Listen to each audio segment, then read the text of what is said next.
Gentlemen, you are both drunk on cosmic wine. Welcome to the show. I'm Dr. Mark Sylvester. And I'm Dr. Richard Schulman. This is Alt Psych.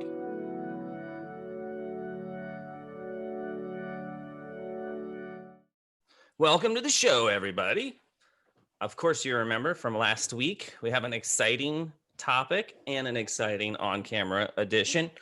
Today, we're talking about religious and transpersonal experiences. It's another segment in our 457-part segment known as the non-ordinary mind. So only 457? Yeah, we were well, that's just the first, batch, but we were getting a lot of feedback like, who's this Austin you're always talking to off camera? So we asked for Austin's help to show us some visuals. It's going to be a nice AV presentation. People seem to like that better than staring at you or me, Rich. Our beards apparently are boring, along with our faces and the words that come out of our mouth. So welcome, Austin. It turns out, indeed, she's a girl. That was also a question. So welcome, Austin. She's our practice manager here at Alt Psych and does all the stuff behind the scenes for the show as well. So thank you. Bienvenue. Add some awesome images. Yes. So let's hope for some awesome images and that you talk a lot louder so that I can hear you, because I'm deaf in both ears. But religious experiences and transpersonal experiences, similar to our other shows, they're together, they're combined, they're the same, but they're different. So we use them somewhat interchangeably, but there's some way to organize them differentially. The biggest one being religious experiences tend to have a religious component, whereas a transpersonal doesn't need to necessarily have a religious overtone or religious context or a religious change in the observer. So, in researching this, Rich, I was like all over the rabbit hole. I kept coming up one rabbit hole and down another and going sideways and tunneling sideways until I ran out of steam. So the best way that we organize this is just sort of a maybe a classification rubric rather than from a historical perspective. But the fact of the matter is, throughout history, all religions have had religious experiences. In fact, most major religions, if not all of them, have some degree of their core principles and their establishment based on a religious or mystical or transpersonal experience. So it's really not that controversial. We're kind of talking about religion and how whatever happens in the mind creates such a psychic shift, a profound change. I mean, people really change their lives and their purpose and their meaning, which I find really fascinating, and tried to present some prototypical examples that the viewers would be familiar with. So when you talk about religious experience, I mean, religion by the nature of the word religon, like relink to somebody else's, to a great master. You're talking about more of a direct experience, yes? Yes. You have a vision of something or some kind of experience where you confirm your religious belief or some version of that. Well, not even confirm. Maybe, some of these disciples in Christianity, some of these people may have been non-believers or believed in, the Jews that started believing in Christianity. There can be quite a shift from either atheism to or paganism to monotheism, right? That happened around the 1400s. That was a process, and it probably shifted out of experiences, but I meant more like the classic archetypical examples. Like, tell me if you know this one, Rich. Christianity and the burning bush. Well, I remember a burning bush from the early boys, but I don't know about the later ones. Well, that's what we're talking about, the early ones. Oh, yeah, there well, you it's go. not, that's Look at Judaism. that. It's Moses at the burning bush. Yeah. Was it Moses? Yep. Okay, well, I blew that one. So Maybe we should do you got me confused on that. maybe we should do the next one quick, Austin. Like, okay, Noah's Ark. I mean, Noah was told, hey, you better build this baby or all these animals are gonna perish. Well, when you dig into some of these, I don't know what the archetypes, I don't know if we call it that, you'll find flood stories in just about every um, major religion, and even non-Judeo-Christian ones. You'll find these stories in uh, ancient myths and legends. They're everywhere. All over the world. And the stories are pretty much the same. I'm trying to elicit the ones that most people in this country have at least heard of or are familiar with, like Moses and the Ten Commandments, or Well, sure, but I think stone tablets. I think it's important to know that this is something that has gone throughout time, and that these images, these stories, are part of what make us human. And it's not just a religion that started 2,000 years ago in a certain place in the Middle East. It's all over the world, these kinds of stories. Well, and what about a religion that's less than 200 years old? A very popular one in this country. Austin, see if we can guess what that one is. Oh, yeah. Now, it's a little blurry because the lenses of that era weren't as resolute as ours. Well, you know what Abe Lincoln said? I think you can still make it out. Abe Lincoln said, don't believe everything you read on the internet. Exactly. So who is this, Dr. Schulman? I would say that that's Joseph Smith out in Indeed, Utah. it is. The founder of Mormonism. And then I think we have one more example. Oh, yes, the Muhammad the Prophet. And essentially, I mean, Islam existed before Muhammad the Prophet, but Islam as it is today was kind of really rebooted, retreaded, reshaped, and made a lot more accessible. As part of why it's the second most popular religion on the planet.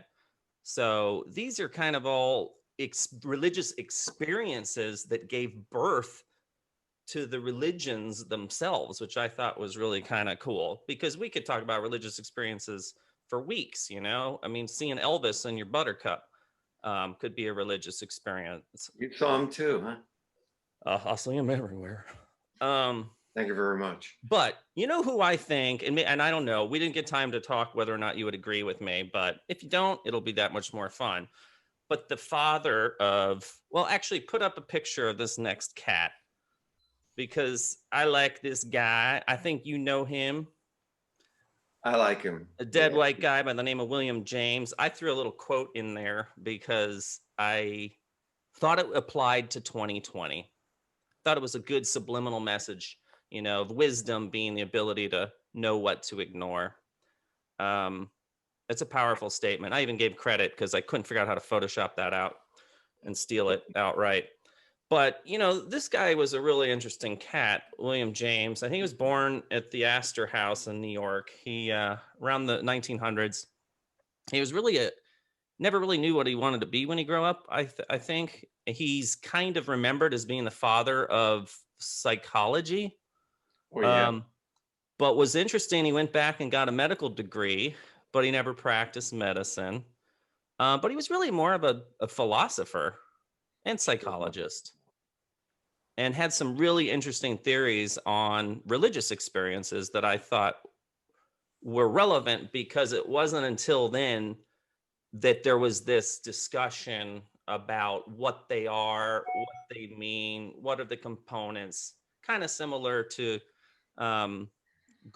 Bruce Grayson's work in hammering down the core criteria for the near-death experience, the 8 core criteria. Yeah, I just wish modern psychology would pay more attention to William James. Yeah, he was a very fascinating, prolific man. He spent a lot of his life ill, but still managed to travel the world at that time and through sickness, and really kind of fascinating guy to read. But one of his messages I wanted to mention was that he described what made a religious experience a bona fide religious experience, similar to what I was talking about with Bruce Grayson, was basically four components. It had to be ineffable, which is, means it's very difficult to put into words or explain the whole gestalt of the experience in vocabulary. It's very difficult. People have the same trouble when they come back from near-death experiences. They describe it, well, they don't use the word ineffable, but that's what they're struggling to explain because they don't have a frame of reference or a construct to relate it to.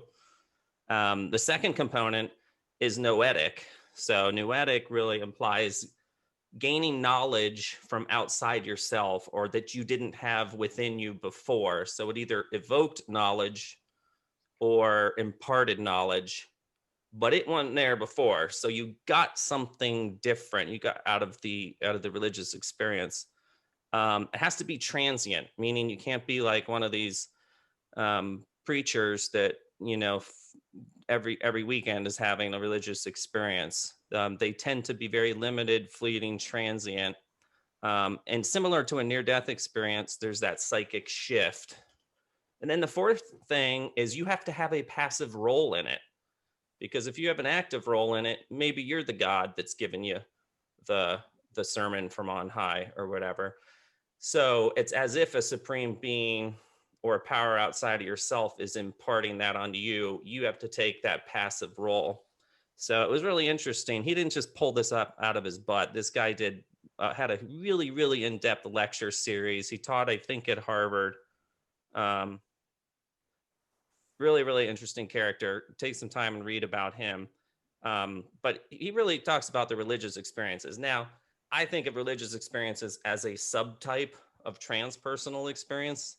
So I didn't want to give too much lip service to the religious experiences because it's a wide open field, but let's just consider it one type of a transpersonal experience. And then we can talk about the rest, because there's a lot of transpersonal experiences. And some of these we've had, or we've discussed, or we've had patients that have had, or we're familiar with. First, I guess the definition for transpersonal: experiences in which the sense of identity or self extends beyond, that's the trans part, the individual, or the person or personal, to encompass wider aspects of humankind, life, psyche, or cosmos. I think that might have been a Wikipedia definition. I ain't gonna lie. I got a better one from Stanislav Grof, which is one of our heroes we've talked about on the show. He basically organized or categorized transpersonal experiences, which I thought was super cool. I thought he did a super good job. There's a ton of research in this. So we're going to kind of use his model because we like him so much. And I felt like it was, in doing my own research, I was starting to rebuild and assemble his own list. But what he would call transpersonal is the spiritual, mystical, religious, occult, magical, or paranormal experience, which transcends the ordinary boundaries of personality. So whether that involves ego dissolution or not, a lot of things can bring you to these states, right? Meditation, sensory deprivation, fasting, yoga, kundalini practice we've talked about, mindful breathing, like the holotropic breath work he came up with himself, the pranayama, psychedelics have gained a lot of interest, renewed interest in the last 20 years, ritual ingestion of entheogens such as ayahuasca and mescaline and some of the other religiously sanctioned psychedelic or entheogens, God revealing compounds or substances, brainwave and entrainment, which we've talked about on here before, visualizations, mantras, hypnosis, on and on it goes. What do you think Austin, what's a I'm going to put you on the spot. What's a transpersonal experience as you feel it, as you see it? Wow, you didn't prepare me that I was going to have a Q&A on here. I know. That's how you sell records. A transpersonal experience. I don't know that I have ever actually had a transpersonal experience, so I'm not entirely sure how I can answer this. I'll bet you did. You gave birth to kids. You gave birth to kids, right? I did, yeah, one child. It's probably not an ordinary experience. Okay. Well, yes, I would say not everyone. I suppose neither one of you would have had that experience. Well, it's kind of interesting. I used to be a regular participant in the holotropic breathwork groups that Grof developed. I never met Grof. I knew several of his students, and I did go to many for years to these things. Now, what would happen is it would target birth trauma, intrauterine kinds of experiences more than any others, and I'm not really sure why.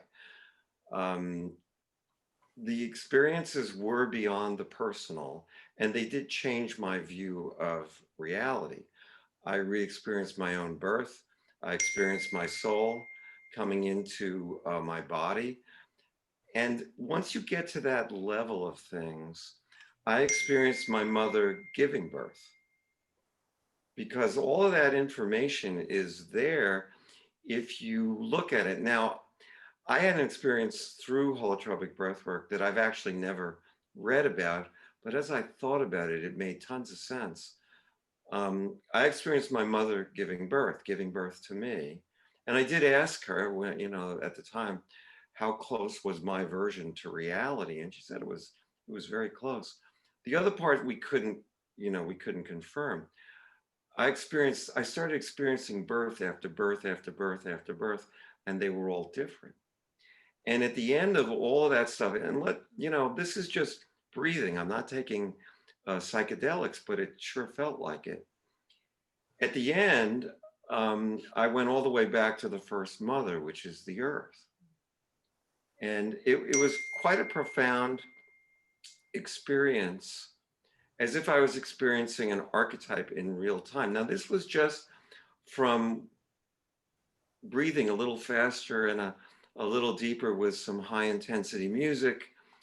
And at times, you could get body work as well. I had very, very profound experiences. In fact, the first time I ever did it, it was a group of about 25 people. Now, somebody at the end goes, "Who put the LSD in the apple juice?" Well, nobody, because there was no after effect. Talking about something Mark had said earlier, when I first had this experience, it literally blew my mind. And I have a buddy up in Pennsylvania, psychologist named Dennis Gold, who's a friend of mine, and he was kind of into, sort of paranormal experience. So I called him right up, what the hell was that? And what he said was really interesting. Don't try to explain this right brain experience with your left brain, because you'll lose some of the goodness of it. Yeah. These experiences are closer to our ordinary consciousness than one might think. Well, and I mean, I think it's really fitting that, we talked about childbirth and you were talking about regressing back to being in utero or your mother, all the way back to Mother Earth, because the first of the transpersonal experience, I guess, categories was embryonal and fetal experiences that Grof describes, which is reliving memories of specific events in the maternal womb, typically in pretty dramatic detail. And they may testify to that. Yeah, I mean, they vary from traumatizing events to being a continuous state of bliss or joy. And one theory of near-death experiences, which we mentioned on that show, is that it's a memory or reliving of the trauma of the birth itself and the birth canal. And, the tunnel and the white light is, I guess, the OR room or wherever you're born, the outside world. I can tell you from personal experience that I don't buy that for a second. My own experience, which was not prompted, I did not know anything about this. This was my ex's therapist said to me, "You should try this. It's kind of cool," and that's enough for me. But I did not go there expecting a birth experience or any other kind of experience. And the only instruction was breathe a little faster and a little deeper until you get a surprise. Yeah. Well, my surprise was something that was quite unbelievable to me at the time, which was I was moving down the birth canal. Now I was observing it from outside of myself. It was very, very interesting. Well, I felt the cold on the top of my head as I came out of the birth canal. And then I felt myself go into my body, and I saw all these like electrical lightning bolts going through my head and my skull. And I didn't know what that one was either. And I was talking to somebody, and she said, "Oh, well, that was your soul entering your body." And you know what? When she said that, it felt like a bell went off in my head, and it felt right. These are experiences that broaden my whole view of what's possible and where trauma could exist, number one, because it was definitely birth trauma material for me to work on. But it became a lot bigger as we went on. And it changed the way that I viewed the world, the way that I viewed myself. It became a much bigger world. And I think that people need that. they do. And when you were saying going back all the way back from mother to mother, Grof's second transpersonal class, I guess, if you will, are the ancestral experiences. So that would be, your ancestors that came before you, and similar type of transpersonal experiences. Of course, I picked a Viking because my ancestors were Vikings from Norway, as far back at least the 1500s, as we can tell. And what's interesting about the ancestral experiences is the subject reports gaining access to the information about their biologic ancestors. And Rich, you and I have talked about kind of the sins of the father and certain behavior and events being incorporated into the DNA and therefore passed off on the progeny. This would be a way to work backwards through that. Many generations, sometimes centuries, maybe to the birth of the earth itself. And they usually correspond to a person's racial and cultural background, unless if you're thinking about reincarnation, where you could be shifting sexes and cultures and time periods left and right.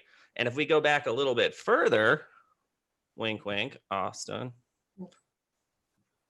we might start talking about evolution itself and the primates and some of the early emotional development, understanding what love was for the first time.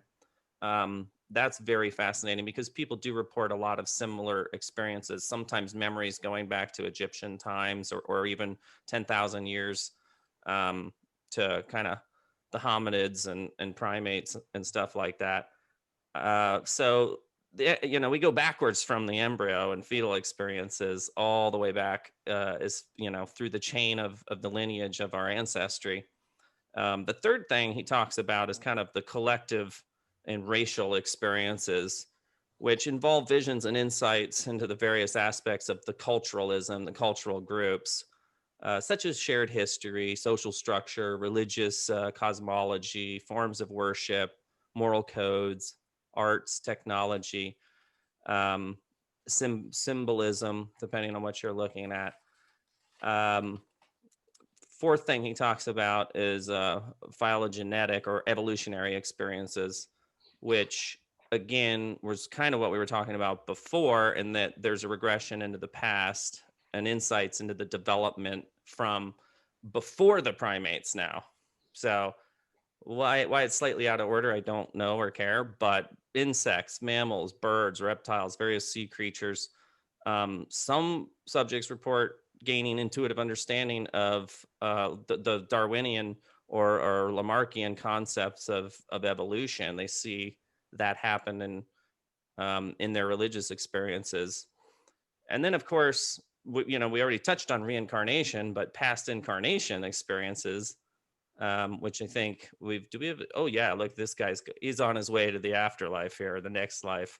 There are these fragmented visions and scenes of individual events or full reliving of experiences from a previous life. So, there's a really good book, I think by Joe Fisher, called Children Who Seem to Remember Past Lives. And it's pretty eyebrow raising how they go interview these kids, and they tell about how this person in a different part of the world, and they lived and they did this for their job, and they had this many kids, and they died this way, and some of them even speak a language they've never been exposed to. That's pretty eyebrow raising and have been researched. It's very fascinating to research actually, but like I said, you could be a different form, you could be a different sex, you could different time and place, but your core identity, I guess, if that's your soul you're dragging along with it, remains evolving, remains the same. So the core of your being and who you are, the machine that drives whatever biology you're born into, just changes around you, ostensibly in a way to teach you a lesson, as if you're on Earth school. So maybe if you're a racist, you're going to be born into someone who's been a victim of racism or so on. And then, of course, we talked about this last week, the whole precognition, clairvoyance, clairaudience, and time travel is his next thing, which we found a pretty cool, I think it's kind of a cool time travel picture. But that's, so you're traveling and there's time in there. So time travel. That's the best I got. That's the best I got. The thing that is kind of important as an overview of these things is they don't usually happen in ordinary conversation, although I have had experiences under high stress that kind of interrupted a normal conversation, but it had to be when I was in a lot of stress. People get here through meditation, through yoga, I found the holotropic breathwork was quite an amazing and actually efficient way to access these kinds of states. And people would report these phenomenon, things that happen. I remember in one of the breathworks, I was in incredible pain, and I moved my body around, and then pain left, pain came back, moved around again. At the end of the thing, the practitioner, the group facilitator said, "How long you been doing yoga?" I said, "I never did any yoga. I just got here." And she said, "Well, you did a perfect shoulder stand. How did you know how to do that?" I said, "Well, my body was in a lot of pain, and that was the only way that I could get out of the pain, was to get into that space." And she kind of looked up at the sky and said, "I wonder if that's how yoga was developed in the first place." Well, actually, that's a really good point, and it may have been, but all of this stuff from yoga, everything we're talking about, has to do, I think, with a fair amount of ego dissolution, or at least ego pause. I like ego pause. That's really it's like true. It's a requirement. I mean, just think about that when I'm running through some more, because that was the common denominator. All of this is, oh, hey, what I got to do today, the stress, the things I think about. I got kids, or I got parents, or I'm a boy, I'm a girl, I'm in this country, in this society, I've got this job. None of that's all ego, right? And so you gotta be able to enter a timeless moment where that all that stuff, focus on all that, either especially consciously but unconsciously, kind of falls away. And that's sort of a requirement for all of this, especially going into his next category, which is ego transcendence and interpersonal relationship. And he also talks about dual unity, which we've talked about before on the show, where you merge with another person, either a family member, a loved one, can be a therapist itself, while still maintaining your individual identity. But it's very, very fluid and deep, and it may express feelings of love or sacredness. It's it's a little ineffable in and of itself. We didn't have words to describe it. My wife and I named it mind sex because there was a very intimacy about feeling kind of that connected with somebody, where time and kind of space slip away or fade into background and black and white. You can also do that with other, identification with other persons. So if you have somebody who is experiencing either losing their own identity, or maybe they identify with relatives or other people, both in the past and the present. We've seen that. Don't know totally how to explain that. So, like, why? I mean, some of it's like the Civil War reenactment people. Like, some of those people go back there. They're in the Civil War, or some. There's this lady who always dresses in '50s garb. Have you ever seen her? No, but I know people like that. Yeah, so they're people like that where they feel this solidarity and connection with someone outside themselves, or even a group. As a child of the '60s, I wouldn't know anything about that. No, yeah, I think it stopped in the '50s, but like group identification and group consciousness, you may not have been in the concentration camps or the Spanish Inquisition, or the Islamic pilgrimage of Mecca, or Hindus worshiping, but if you can identify with them, it's a very sacred solidarity with a group of people that you literally should have had no contact or access with. You just feel drawn to them. I think that's really kind of interesting in the transpersonal experience. If you have that, it's more likely to evoke those types of feelings and changes. I think all you have to do is look around your life. For example, I was fascinated with pyramids my whole Right. life. And then in regressions, what did I see? I saw Egypt, I saw Atlantis, I saw pyramids, Now, does that mean that I was there, or is just my unconscious is drawn to that symbol? I don't really know. I didn't get an address and a phone number back then. But the bottom line is the symbol itself is very important to me. And the fact that I don't know why doesn't make it any less important. Exactly. I mean, is there any country or time period, Austin, you're inexplicably drawn to? This is gonna date me, because if I say like, oh, the '80s, you guys are gonna laugh at me. You couldn't have been alive. I don't know. I would say you're really throwing me off. I didn't know I was gonna have Like, I always wanted to visit Italy or Greece, or I always drawn to Egyptian culture, or the Babylonians or Sumerians, or. I would say I have more interest in the Asian ancestry. Yeah. But there's no particular reason why. That's what we're talking about. That's what they're talking about. I have no interest in Egypt. Like, I feel, it's fascinating. I'd study it, but it's just like studying anything else. I don't feel drawn to it. I don't feel, everyone wants to go to Italy, right? Not me. I don't feel drawn to Italy at all. And that in and of itself, I kind of find peculiar. Like, hey, I'm left out. Everyone else wants to go to Italy or France. I've been drawn more to Spain and Norway, and certain parts of history I find much more fascinating, but it's why people are drawn in different directions. That's the fascinating thing about these experiences. And they may be transpersonal experiences from a reincarnated life, for all we know, that's just in our memory banks, literally locked in our DNA. Are you ready to go down the rabbit hole some more, Rich? Technically, I actually have a patient that's screaming at me on the phone right now. All right. Well, I'll finish up. How about that?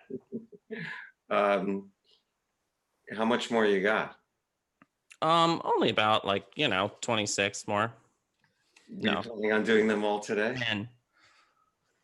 Yeah, we can go through these pretty quick, actually, because I just want to mention them, and we have pictures for all of them. So, animal identification.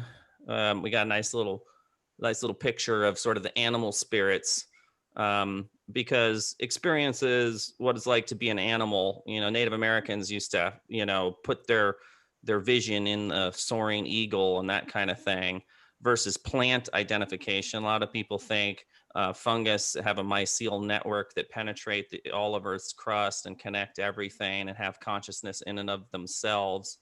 There can be a category of people that fit into the oneness with life and all creation. Or in this, consciousness of inorganic matter. We talk a lot about how different crystals or stones represent strengthening, vitality, prosperity, inner growth that we're seeing here.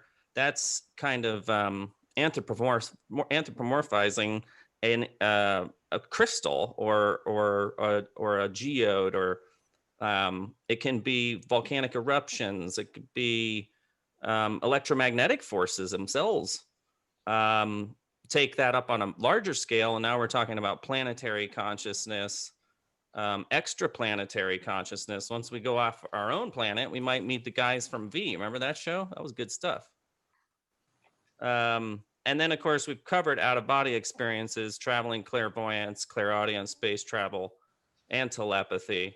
This is a nice little picture I like. It kind of reminds me of a Borg cube crossed with a tesseract, but consciousness floating through out of our solar system, if there's the Pleiadians or whatever, back down to organ, tissue, or cellular consciousness. We've talked a lot on the show about that, kind of how. Well, I can give you an example.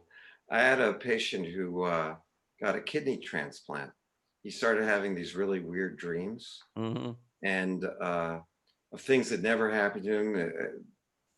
Basically, he was seeing the death of the person. So he went back into the newspaper 48 hours before he got the transplant. He figured out who he had gotten the transplant from, went and talked to this man's mother, and because he wanted to know if he was making it up or not.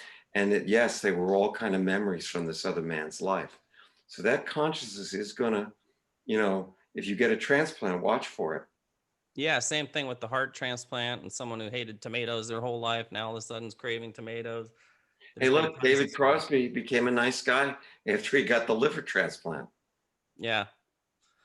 All right, we got 8 more. You got time, Rich? I'll fly through them. I don't think we have. We'll cut out the pictures. How about that? Pictures are just go and we've got. So Grof describes a lot of these we've already covered in previous shows, so it'll go quick. Spiritualistic and mediumistic experiences. We've talked about that. Occult writings, automatic writings, glossolalia, astral encounters with astral bodies, spirits of the deceased. Because all of that we covered very recently. Experiences of encounters with superhuman spiritual entities. Now that may be spirit guides, angels and archangels we've talked about before, maybe bumping into Buddha and some of the saints, some of the higher level folk. You can also experience other universes, parallel universes, encounters with their inhabitants, interdimensional beings we discussed, archetypical experiences and complex mythology. Can be mythological features. We talked about Carl Jung and the collective unconscious. And then there's also kind of a comparative mythologist, Joseph Campbell, that did a lot of work in that research. You can research. And we talked about in Spirits and Phantasms, the experience of encounters with various deities, which again can be religious or non-religious. Intuitive understanding of universal symbols. I think we've talked about that between the runes and the other ones I'm blanking on. They work as like a talisman, essentially. And yeah, and the one that started with an S, I'll have to look that sucker back up. And how do you intuitively know what an Ankh represents if you've never read ancient Egyptian? Activating chakras and arousal of the serpent power, the Kundalini. We've talked a little bit about that. Yeah, we could do a whole series on that one. We could.